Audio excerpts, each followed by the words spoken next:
So when we're talking about the angels, the Prophet ﷺ was asked particularly on the night of Al-Isra wal Mi'raj. You know, there were some people that questioned that journey, how he made that journey. There are some people that just wanted to know what it was like. And a group of companions came to the Prophet ﷺ and they asked the Messenger ﷺ, what did it sound like? You know, what did you see and what did it sound like? I mean, as you're traveling through these galaxies with rapid speed, what is it that you heard out there?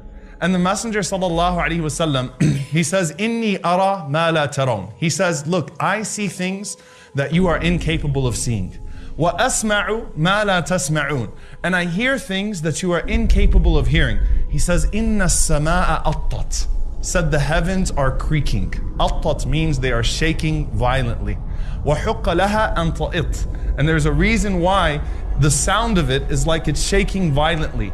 The Prophet ﷺ, he said, because there isn't a space of 4 fingers except that there's an angel that has been created in prostration to Allah subhanahu wa ta'ala that is doing nothing but declaring His praises. So he described the sound of vibration.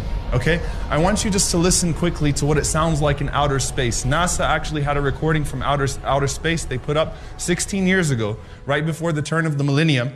And the name of the research was Our Universe is Not Silent, because there was this idea that if you went out to outer space, you wouldn't hear anything except for the moving objects. Just listen to what it sounds like in outer space.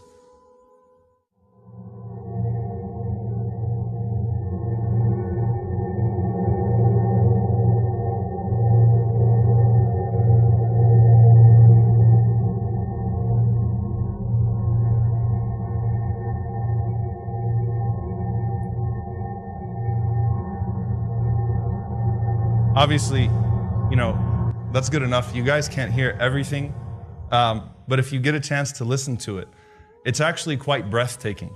And actually one of the researchers who published that research said that it sounds like 1 billion men doing Gregorian chants all simultaneously at the same time. SubhanAllah.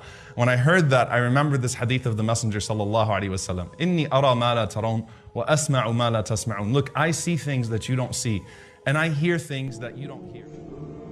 How could a man living 1400 years ago in desert know this? And why would he mention this? Where did this knowledge come from? Was he a scientist? Did he just guess? How could an illiterate man who was a shepherd come up with a book in a society where 95% of the people were illiterate? Historians to this day can't explain how desert dwellers defeated the biggest empires of that time like the Romans and the Persians. How come this man is still followed to this day by millions? How come the book he brought is memorized by millions by heart?